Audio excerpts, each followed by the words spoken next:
नमस्कार, मैं हूँ मनविंदर। एमबीएन नेटवर्क पे आप सभी लोगों का बहुत स्वागत है। आज की सबसे बड़ी और खुश करने वाली खबर तो यही है कि एनडीए की नेतृत्व वाली राष्ट्रीय जनतांत्रिक गठबंधन की लगातार तीसरी बार जीत के बाद नरेंद्र मोदी आज प्रधानमंत्री के रूप में शपथ लेने वाले हैं और इसके साथ ही देश के पहले प्रधानमंत्री जवाहरलाल नेहरू के बाद नरेंद्र मोदी ऐसे नेता बन जाएंगे जिन्होंने लगातार तीसरी बार प्रधानमंत्री पद की शपथ ली है और इस पद को सुशोभित किया है। आगे बढ़ते हैं, अरविंद केजरीवाल की बात करते हैं। लेकिन हाँ, इधर प्रधानमंत्री शपथ ले रहे हैं, लेकिन इंडी अलायंस के बहुत सारे दलों में आपस में लड़ाई झगड़ों की खबरें आ रही हैं। जगह जगह वो अपना फ्रस्ट्रेशन दिखा रहे हैं, बात बात पर उनमें लात घूंसे चल रहे हैं, कुर्सियां पटक रहे हैं। और ये जब जब हार होती है तो ऐसे दृश्य देखने को मिलते ही हैं। तो बात करती हूँ अरविंद केजरीवाल की, जो शायद अगर जेल की बजाय बाहर होते तो उनकी पार्टी के नज़ारे भी कुछ ऐसे ही होते। लेकिन अरविंद केजरीवाल शनिवार को ईडी की चार्जशीट में बुरी तरह फंसते हुए नजर आए और शराब घोटाले की जिस तरीके से ईडी ने परत दर परत इस पूरे घोटाले को उधेड़ा है, सच में हैरान करने वाला है। कैसे इतने दिन तक ये घोटाला छिपा रहा, ये भी सोचने की बात है, क्योंकि कदम कदम पर पैसे के लेन देन में हेराफेरी की गई है और इसमें जो दिमाग चला है वो केवल और केवल अरविंद केजरीवाल का शातिर दिमाग चला है। ये दिमाग कैसे चलाया, ये भी चार्जशीट में ईडी ने दिखाने की कोशिश की है और ये बताने का प्रयास किया है कि कैसे खुद को बचा करके उन्होंने ऐसे माध्यम प्रयोग किए जिससे राज जो है राज ही बने रहे। लेकिन वो कहते हैं ना कि चोरी और यारी कभी छिपती नहीं है। तो ये शराब घोटाला क्या चीज़ है, इसकी सारी परतें उधेड़ दी ईडी ने। और चार्जशीट में जिस तरीके से बयान और सबूतों को पेश किया गया है, उससे नहीं लगता कि केजरीवाल के लिए आने वाले दिनों में कोई भी अच्छी खबर हो सकती है। अब ईडी ने ये कहा है कि उनके पास पक्का सबूत है कि एक केजरीवाल इस मामले में ब्लैक मनी जो है हवाला के जरिए ट्रांसफर करते रहे हैं और इसमें विनोद चौहान का और चरणप्रीत का पूरा पूरा हाथ रहा है। इस प्रकार वो अपराध की आय के हवाला का जो ट्रांसफर है उससे जुड़े हुए नजर आते हैं।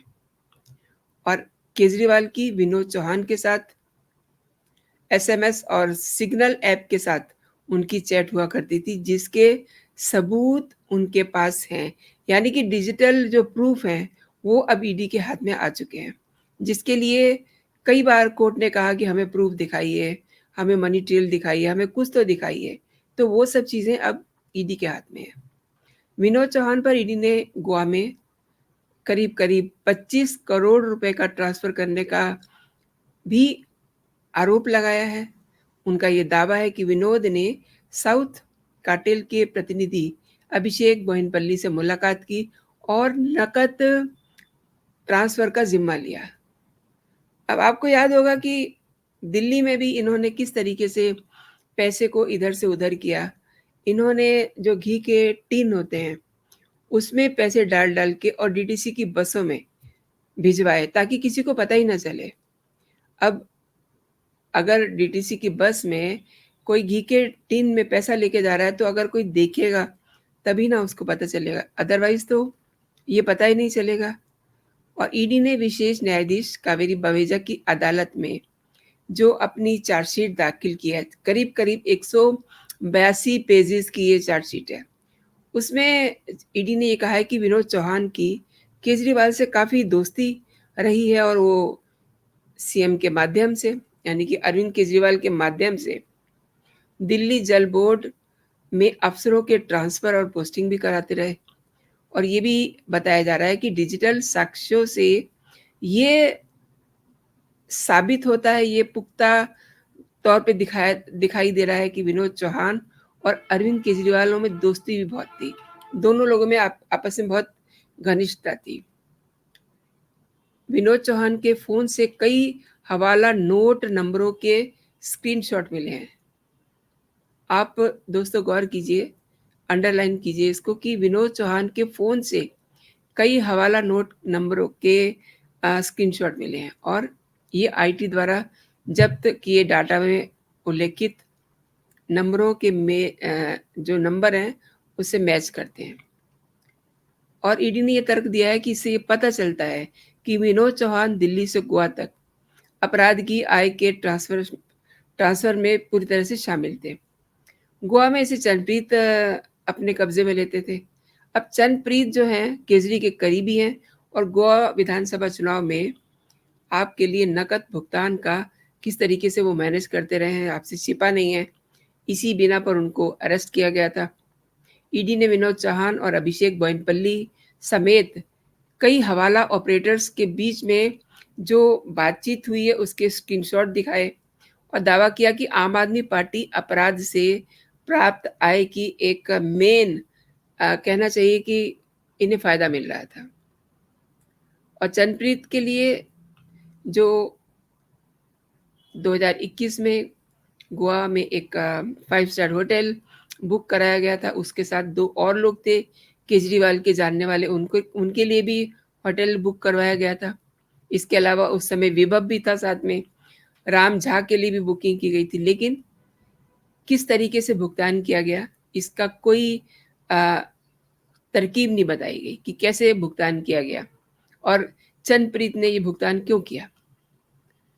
अपने चार्जशीट में ईडी ने ये भी कहा है कि हवाला ऑपरेटर से जो पैसा इकट्ठा हो रहा था उसे अपने बैंक खाते में जमा कराया और इसी से अरविंद केजरीवाल के लिए भुगतान किया। यानी कि जब केजरीवाल के पास पैसा आता है तो वो बैंक से ट्रांसफ़र होके आता है। तो कौन पैसा जो है बैंकों में रख रहा था, ये भी सोचने की बात है। अब ये जब चेन से चेन मिलेगी तब पता चलेगा। गोवा में आम आदमी पार्टी के चुनाव अभियान के दौरान कई सारे ऐसे लोग थे, कई लोगों से बातें हुई हैं। उन्होंने ये बताया बड़ी लंबी चेन होती है जिस समय चुनाव चल रहे होते हैं। उसमें इलाका वाइज़ और ज़ोनल वाइज़ कई सारे पोस्ट एंड प्रोफाइल होते हैं। उसमें उनको सबको नकद भुगतान किया गया। यही नहीं, गोवा में आपके लिए इन व्यक्तियों की ओर से किए गए कार्यों के लिए आपकी ओर से जितना भी मैनेज किया गया पैसा वो सब चरणप्रीत ने किया था। जब कुछ शराब के थोक विक्रेता दिल्ली में आपको रिश्वत देने के लिए सहमत नहीं हुए, तो राज्य के अधिकारियों ने पंजाब के ज़रिए पंजाब में जो बैठे हुए कारोबारी थे उनको निशाना बना लिया, ताकि पैसा हमें रेगुलर मिलता रहे। और ईडी ने विजय नायर को लेकर के भी बहुत बड़ा दावा किया है। विजय नायर किसी भी सरकारी पोस्ट पर नहीं थे, लेकिन फिर भी वो सरकारी बंगले में रहते थे। ये बात कैसे खुलती है? आपको याद होगा पिछले दिनों कैलाश गहलोत को ईडी ने बुलाया था पूछताछ के लिए, तब उन्होंने ये बताया कि वो बंगला कैलाश गहलोत के नाम से आवंटित था, जिसमें रहता कौन था? विजय नायर। अब सवाल ये है कि आपके नाम से अगर वो बंगला अलॉट है तो आपको पता होना चाहिए ना कि उस बंगले में कौन रह रहा है। माना कि आप अपने बनाए हुए घर में रह रहे हैं, आपकी कुछ पर्सनल प्रॉब्लम्स हैं उसकी वजह से आप वहाँ रह रहे हैं, लेकिन आपके अलॉटेड घर में कौन रह रहा है आपको ये भी पता होना चाहिए। ये सवाल जो है उस समय भी ईडी ने उठाया था और गहलोत के बयान से ये पता चलता है कि उन्होंने बंगले में विजय नायर नहीं बल्कि केजरीवाल के पीए अक्षय मल्होत्रा के रहने की अनुमति दी थी। अक्षय मल्होत्रा, उन्होंने क्या कहा है? अब जो चार्जशीट पेश की गई है उसमें सबके बयान हैं एक सिरे से। अजय मल्होत्रा ने कहा है कि विजय नायर आम आदमी पार्टी के मीडिया और संचार प्रमुख थे और वो अरविंद केजरीवाल, मनीष सिसोदिया और आतिशी को रिपोर्ट करते थे। और ईडी ने केजरीवाल के दावे की, यानी कि विजय नायर उन्हें रिपोर्ट नहीं करते थे, इस बात का खंडन करते हुए ये कहा कि केजरीवाल और विजय नायर दोनों आपस में बहुत क्लोज फ्रेंड थे। तो ये तो केजरीवाल का कथन गलत हो गया ना, कि वो रिपोर्ट उन्हें करते थे, यानी कि उन लोगों को फंसा दिया गया। और नायर उनके निर्देशों पर काम कर रहा था, ये भी कहा गया। और नायर इस पूरे घोटाले में नीति निर्माण से लेकर के रिश्वत मांगने, उनको कहाँ पहुंचाना है, कैसे रिश्वत के बदले में आगे और पैसा देना है, इन सब चीज़ों का हिसाब किताब नायर करता था। और ईडी ने जो चार्जशीट पेश की है कोर्ट में, उसके अकॉर्डिंग नायर ने साउथ ग्रुप के सदस्यों के साथ कई सारी बैठकें की, और उसमें सवाल ये भी उठा कि केजरीवाल भी उन बैठकों में जाते रहे हैं। ज़्यादातर बैठकें जो हैं वो केजरीवाल के आवास पे होती रही हैं। तो केजरीवाल कैसे कह सकते हैं कि उनका किसी भी मैटर में कोई रोल नहीं है? आपके घर में मीटिंग हो रही है तो आपको पता होगा ना कि ये मीटिंग क्यों हो रही है। भले ही सीएम हाउस में हो रही है, सीएम के ऑफिस में हो रही है, फिर भी आपको पता होगा कि मीटिंग क्यों हो रही है। और अंतरिम जमानत पर रहते हुए कुछ चीज़ें और ईडी ने ऐड ऑन की हैं, वो भी समझ लीजिए। जमानत पे रहते हुए 10 मई 2024 को सुप्रीम कोर्ट ने इन्हें अंतरिम जमानत दी थी, कुछ शर्तें लगाई थी, लेकिन उन सभी शर्तों को केजरीवाल ने माना ही नहीं। और जिस मामले में उन्हें कहा गया था कि उनकी भूमिका है, उस पे उन्हें कमेंट नहीं करना, टिप्पणी नहीं करनी, लेकिन उन्होंने बेशर्मी की सारी हदें पार कर दी। और प्रेस को क्या बताते हैं, उनके आपको याद होगा, बहुत सारे मीडिया हाउसेस को उन्होंने अपने इंटरव्यूज़ दिए।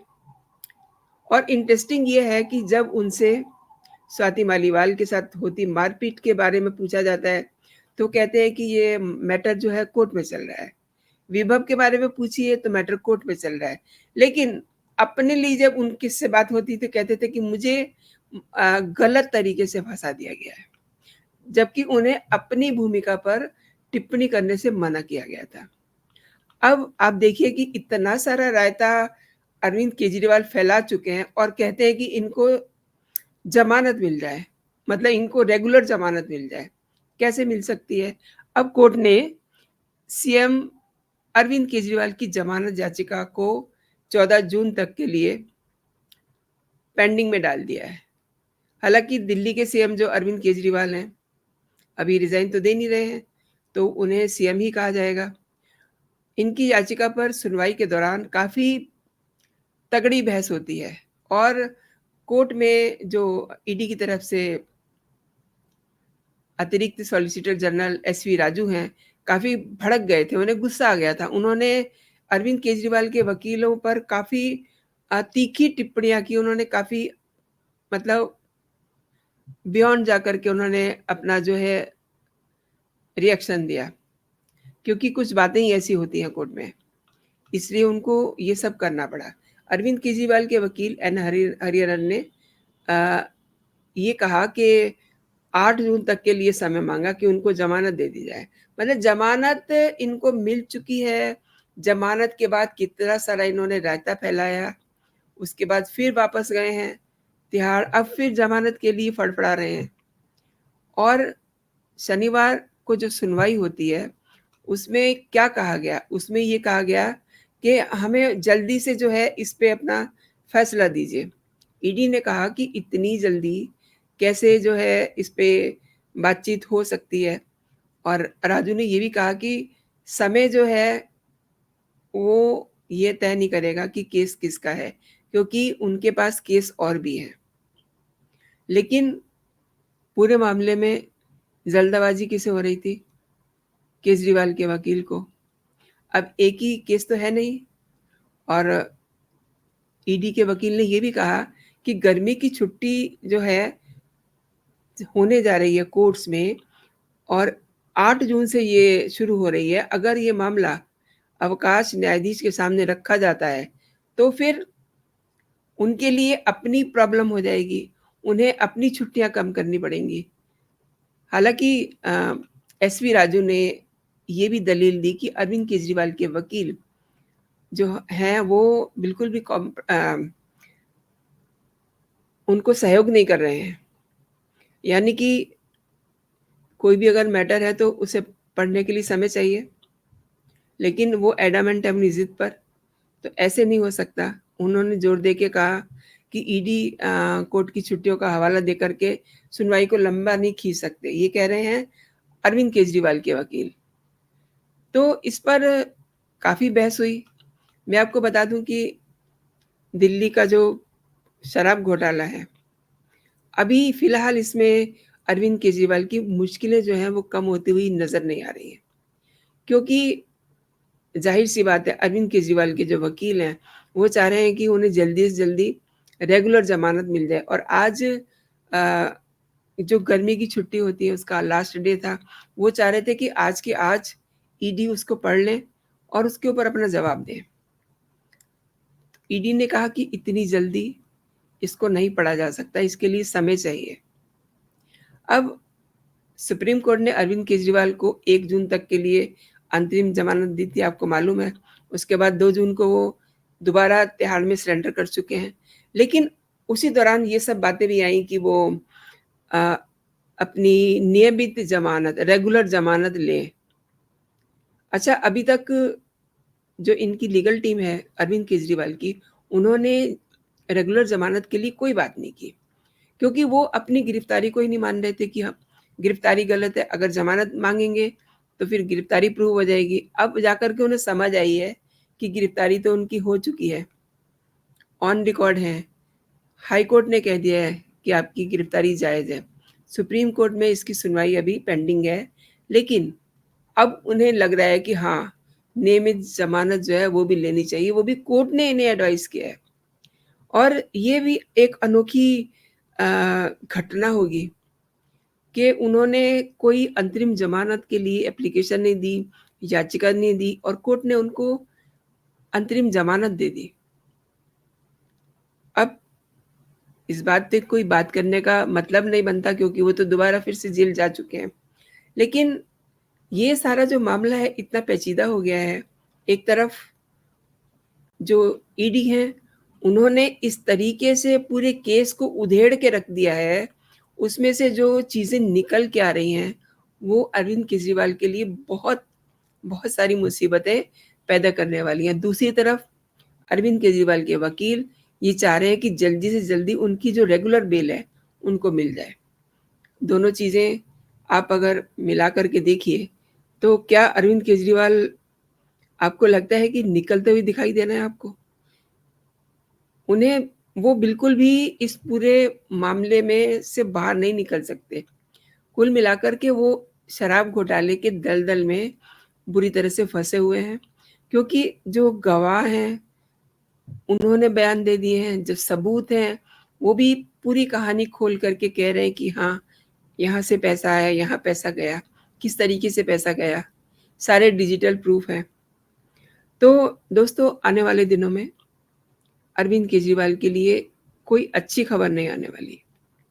उनके लिए सब तरफ से बुरी खबरें हैं, पेशी पे पेशी चलती रहेगी और नए-नए इसमें प्रूफ, नए-नए इसमें बातें निकल के आती रहेंगी और ये जो आज मैं आपसे बात कर रही हूँ, अरविंद केजरीवाल की चार्जशीट पर, इस पर तो ऐसी-ऐसी बातें निकल के आई हैं कि अगर आप 182 पेज की वो पूरी चार्जशीट पढ़ लेंगे, तो आपका दिमाग घूम जाएगा। ऐसी-ऐसी बातें उसमें से निकल के आई हैं। ऐसे-ऐसे प्रूफ हैं, ऐसे-ऐसे लोगों के बयान हैं। तो दोस्तों, आपने मेरे साथ पूरा वीडियो देखा।